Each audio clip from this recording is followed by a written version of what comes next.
Next, let's go over some more complex examples.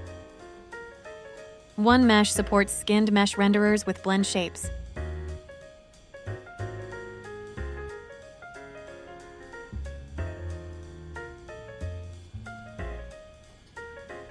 Simply enable Combine Blend Shapes before combining the meshes.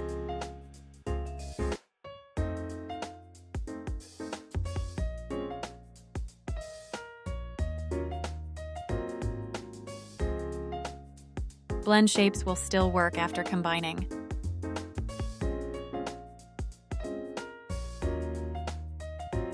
One mesh also supports material combination for blend shapes. After combining the materials, the blend shapes will still work. The example here uses a custom shader, which is not currently supported by one mesh. However, you can still try combining the materials for it.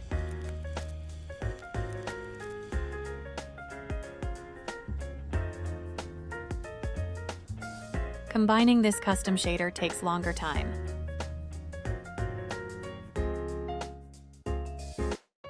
By default, it was converted to the standard shader. We're gonna changing the shader back to the custom shader and adjust some properties.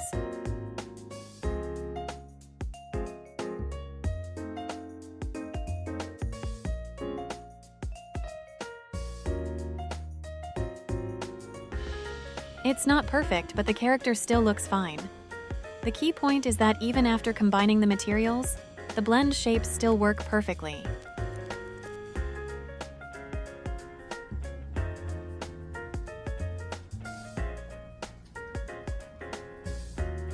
Now, this is a very tricky example.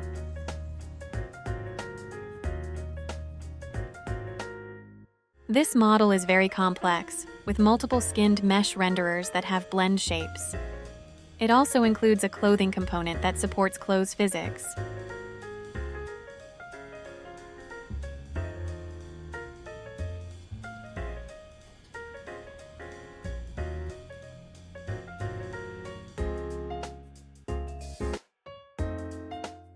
Due to the complexity of this model, I'll only combine one blend mesh and move the facial hair blend mesh outside.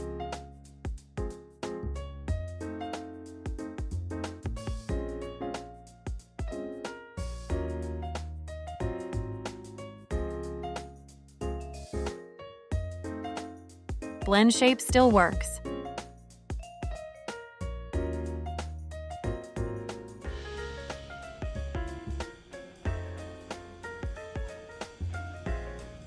Let's not forget the cloth component. Unfortunately, if you want to focus on details like cloth physics, I would suggest not combining the cloth component.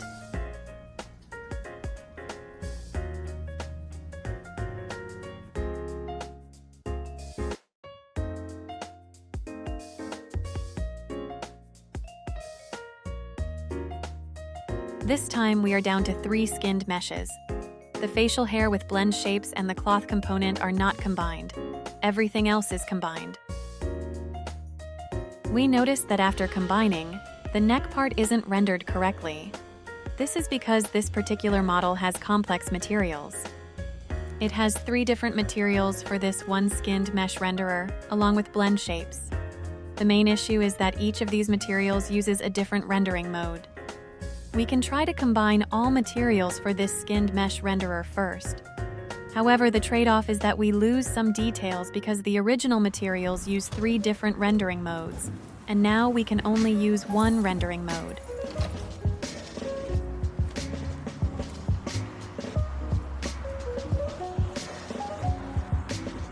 If you don't mind small details like eyebrows, you can still combine this for characters that are further away from the camera.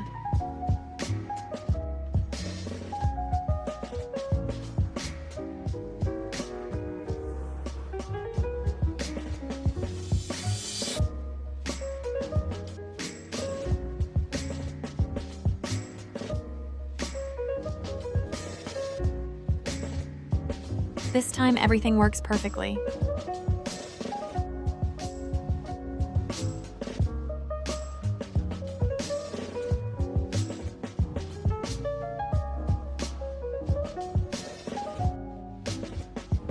Given the special situation of this example, Combining materials will also be tricky since there are multiple materials with different rendering modes. If you need to preserve maximum details while still optimizing the model, I would say just combine what you can.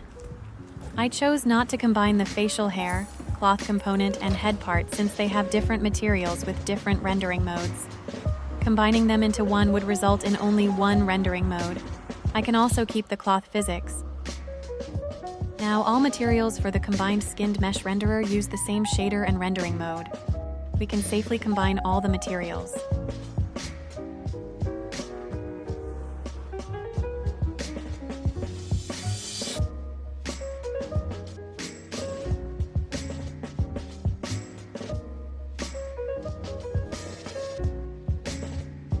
The combining methods are very flexible. You can choose to combine in any way that best fits your situation.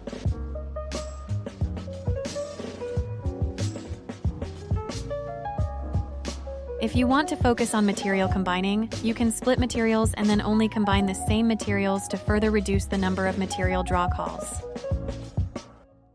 By splitting materials, we can combine all same materials while keeping different rendering modes functional.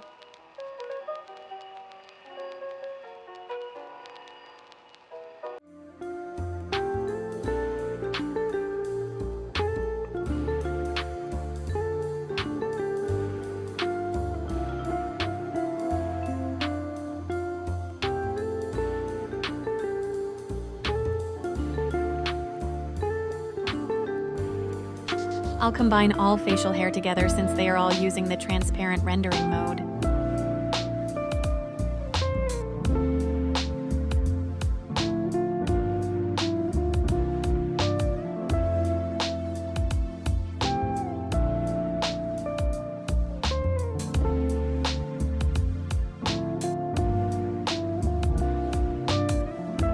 Then combine all parts that are using the opaque rendering mode.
The material combining function is very straightforward.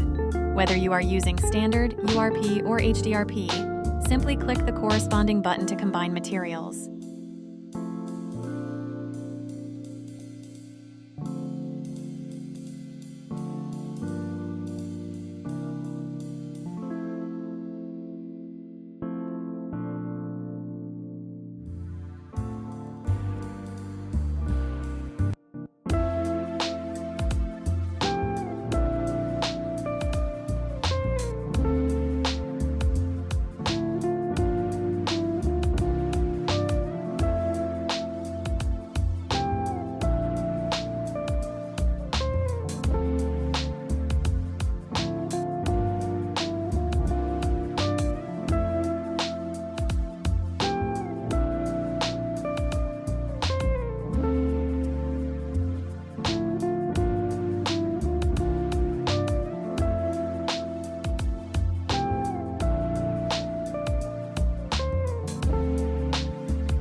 That's it.